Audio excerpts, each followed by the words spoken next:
Yeah, we love our music, you know. It's kind of fun, isn't it? Getting into the holiday spirit. This is Cindy Dole, Home Wizards, here every Saturday from 2 to 4 to help you feel a little better about that place you call home. So thanks for sharing part of your Saturday with me. And we're talking about ways to enjoy nature and bring that garden either into your inside world, or maybe it's in the outside. And with me is a guy who just, that's all he does, is he looks around and he sees the beauty of it. And he's the director of the new plant introductions at Monrovia Growers, Nicholas Stadden. So thanks for being here. You have quite the resume, too, in terms of all the honors of horticulture and what you've done. So congratulations. Well, I've been very lucky, Cindy, because Yeah. I happen to be in the right place at the right time, and I've had some great mentors who've helped me get from A to B. So Yeah. it's I always say it's better to be lucky than good, you know? Yeah? Yeah. And in terms of just kind of to put it out there for people who are just catching you and they're thinking, you know, I wish I could be a gardener like Nicholas Stadden, what would you say to them if they're just, you know, they feel like they can't do it? I would say unleash the beast. You know, gardening is an expression of who you are and what you do. Don't make it too complicated. I mean, it's easy. Anyone can garden. You don't really need a green thumb. And I'm a firm believer that we're all farmers at heart. We all love to have our hands in the dirt. Let me see your nails. No, I won't let you see my nails. There's too much dirt under them. There's no dirt under those nails. So it's just get out there and do it. You know, whether you have an area of garden or whether you live in an apartment like down here in LA on Wilshire Boulevard again, you know, you've got a little balcony. Go out and buy a couple of pots from your local garden center. Soil, you know, you can buy you can buy a poinsettia, put the poinsettia in the pot. I mean, it's amazing what you can do. You can grow vegetables in these pots. You can grow flowers in them. And believe you me, you'll be a better person and you'll feel better about it as well. Yep, absolutely. Yeah. And you'll live longer. Oh, I think so. Yeah? Yeah. Well, so back to the poinsettia. And you prefer calling it poinsettia, right? Poinsettia, whatever. Poinsettia. Yeah, red thing sometimes, you know. All right. In terms of picking the right one for you, how should we select a beautiful one that we know? Because some of the stores, they may not take care of it as well as Monrovia does, right? I mean, you see them all over the place in drugstores and the big box stores, Absolutely. and they're all over the place, Absolutely. and some are quality and some aren't. Yeah, I think the most important thing to do is to look at the base of the poinsettia. Sometimes people will put one plug, which is the baby poinsettia. They'll put one plug in a container, and sometimes they'll put two or three. And I'm also always a big believer in getting value for your money. So, you know, is there one poinsettia in the container or more than one? I always look for a plant that looks good. I mean, if something looks healthy, you know, the leaves aren't drooping, they're kind of perky and they're upright, they're nice and green, the plant's got great color. You know, it's like going down to the vegetable market or, you know, looking at a piece of meat you're going to buy. If it looks good, it probably is.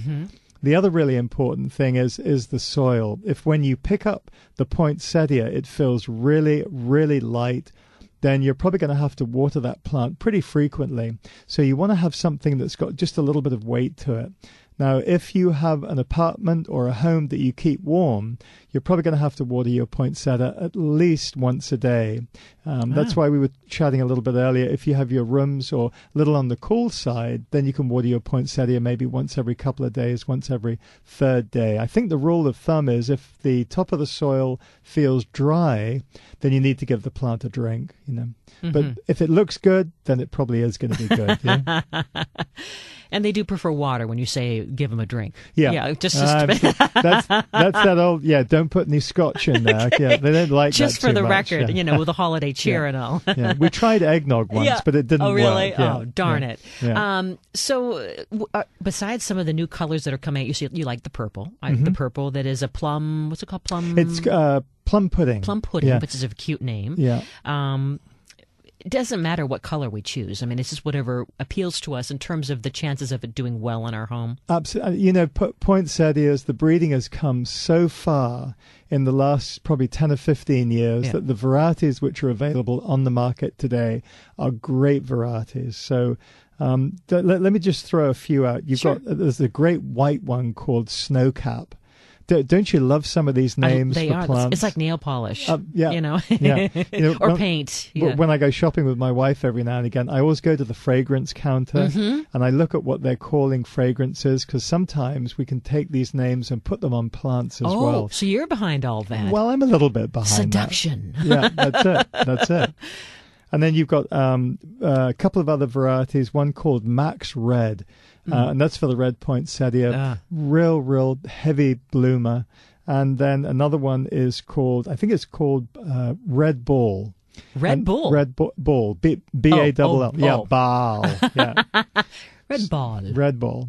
So I can't give any good names for some of the marbled varieties or pink varieties, but, some of these new ones, they're... There's double-deckers, too. I mean, they have all different kinds. They have all like sorts topiaries, yes, I've exactly. seen those. I love to have a cluster, and I think a lot of people do, a cluster of these right by the front door outside. I think it looks so rich. But on these cold nights that we've been having, are they happier with that? Can they withstand that cold? Cindy, that's a great question. I live actually out in Brea, and we've had some frosts in the lower areas where I live out there. That they need to be certainly above probably 60 to 65 degrees. Oh. If you let them get below that, it's probably a little bit cool for them. See, we've been having 50-degree nights, and sometimes in the mountain areas, the desert. So if you know those cold nights are coming, have them outside during the daytime. Bring them in. And then bring them in at nighttime, just inside the house, so they can be warm. But then you don't want them right by the furnace either. I mean, you don't want it by the... No, because that's a great point. They need to be in an easy transition area. So we call them migrating plants. So they migrate inside at night, and then they migrate I'm going to call them high the maintenance. I don't know. Yeah. Well, maybe not. But they don't. They're not that hard. I mean, obviously, if they can grow, like our friend Paul Comstock, I mean, they can grow. If you just throw them in the dirt, they can grow if it's the right climate. Exactly. And the older they are, and the quicker they can establish. So that's to say, in some areas where you're a real warm area, where you have a nice west-facing wall or south-facing wall, take your poinsettia after Christmas and plant it outdoors. I mean, I've seen some poinsettias which are 5 and 6 feet high, and they're very old poinsettias. They get leggy too. And they lose all their leaves. Yeah. They don't look particularly beautiful, but you know what? But it's kind of interesting to have people walk in and say, "Wow, is that a poinsettia you've got?" Yeah. And then you can tell them the story behind it. So you think we should try to plant our poinsettia after the holidays? I guess. Well, here, I'll be open with you. The English, we throw our plants away. Yeah. Okay, but in America, people love to try and plant them out. Sure. They love to try and keep them going. So I'm always a big fan for trying to save plants. If you've got a space in the garden, try planting it, see how it goes. Yeah, you'll be amazed. Well, there's a rescue society for everything. There should be a bumper sticker and a society for the plant rescue organization, right? Rescue my poinsettia, please. .org. Yeah. Listening to Home Wizard Cindy Dole here, talking with Nicholas Stadden with Monrovia Nursery, Monrovia Growers, and so getting some great ideas on poinsettias. And how frequently you said we should water it? Maybe once, every night if it's if your house is really warm and we're really cranking that furnace, and then you touch the top of the surface and it every feels night. Dry, then give the plant a drink. And sometimes it's even good because you're going to have it in a saucer, because when they dry out, the water will run freely out of the holes at the bottom of the container. But so don't let it sit in that saucer of water, right? Absolutely not. No. Yeah. But it's sometimes good just to put a little bit of extra water in that saucer, so the plant will take it back up. Okay. And if you notice, probably an hour later, that there's water just sitting in that saucer, then just tip it out into the drain or into the the bathroom sink, whatever it might be. Okay. But keep them just a little on the moist side, and they'll thank you for that. They'll look very perky. Yeah. We like perky poinsettias.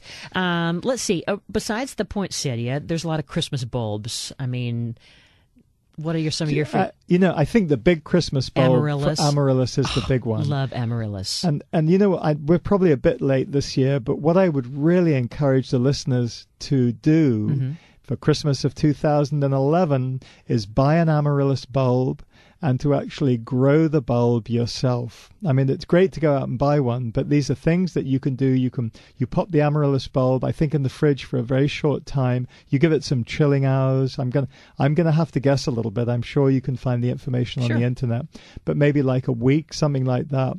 and then the roots will start to leave the bulb. You've filled the bulb container full of water, and as soon as those roots start to touch the water, bring the bulb outside in its container and put it in the room that you live in, and that plant will start to grow.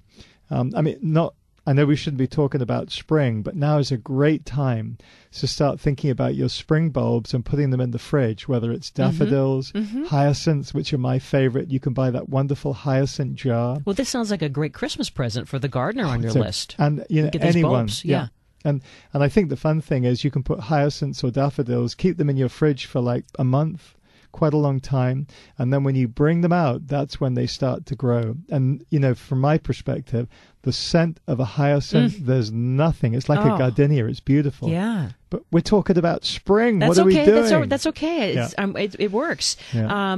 All right. So I love the amaryllis. I mean, there's so many beautiful. The colors. Yeah. Yeah, and the flowers are so huge. And I haven't had much luck planting them after in the yard. I mean, I have them in a container, and then I usually just save the bulb and then do it again at Christmas time again. But some of my friends are so successful putting them in the ground, and they seem to bloom like at these odd times. I guess you and I are peas in the same pod. I've never been successful either. Yeah. Oh, well. Well, besides those kind of things to think about, we have to just quickly touch on the fresh Christmas tree. We were talking with our friends with the Home Safety Council on making sure that it's a good quality tree. Anything else that you would add to our watch for list if we're out this weekend looking for a fresh Christmas tree and keeping it fresh? Yeah, when if you're looking for a cut tree, again, make sure the tree looks good and fresh. So sometimes I'll even buy a tree from the back that hasn't been unwrapped.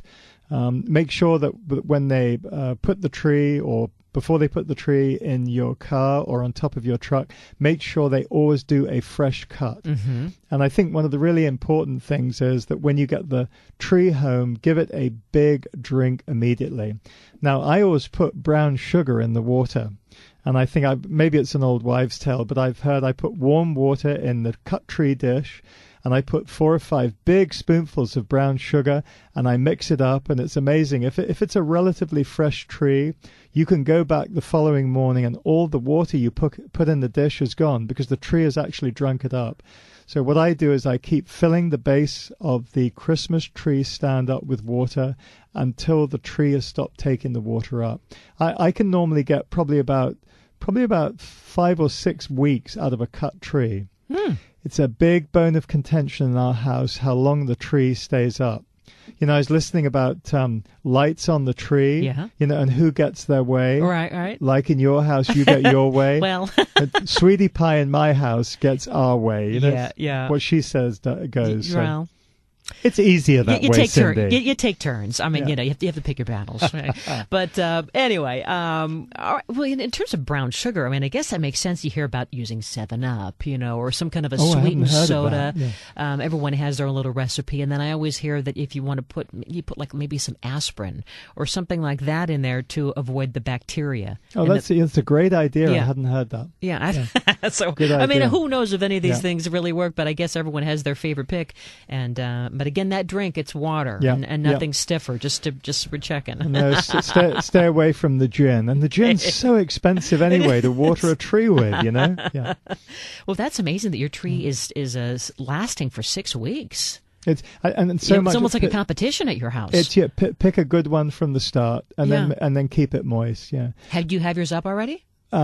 Well, I have to make a confession. I don't have it up. I think this year. Wait, you don't know where to find your tree, is what you're saying. Well, I do. I think this year we might be going to an artificial tree, and it's just because my wife and I both have careers. Yeah. And so I think it might be easier with the artificial trees. Well, artificial trees have come such a long way. Some of them are beautiful. They really are. Yeah, we talked about that last Saturday quite a bit. I mean, they're fun. Yeah. And they can be anything from silly to beautiful and authentic looking to whatever you like. That's true. When we come back, you have quite the display here in the studio. We're going to talk about ways to bring color to your winter garden, both outside and inside. Listening to Home Wizards, talking with Monrovia growers. Keep it here, because we're just getting started. We're back after this. Telling you why Santa Claus is coming to town.